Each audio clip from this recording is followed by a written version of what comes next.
એસટીમાં સલામત સવારીના દાવા રાજકોટની અંદર પોકળ સાબિત થઈ રહ્યા છે। માધાપર ચોકડી પાસે બંધ પડતા મુસાફરો રજડી પડ્યા। એસટી બસ બંધ થઈ ગઈ અને મુસાફરો રજડી પડ્યા હતા।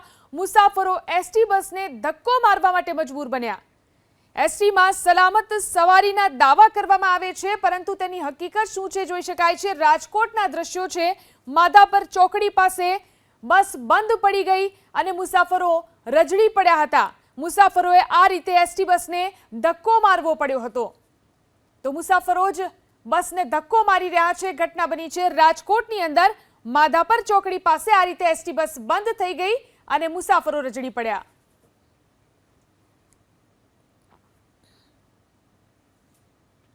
એસટીમાં સલામત સવારીના દાવા રાજકોટની અંદર પોકળ સાબિત થઈ રહ્યા છે। માધાપર ચોકડી પાસે બંધ પડતા મુસાફરો રજડી પડ્યા। એસટી બસ બંધ થઈ ગઈ અને મુસાફરો રજડી પડ્યા હતા। મુસાફરો એસટી બસને ધક્કો મારવા માટે મજબૂર બન્યા।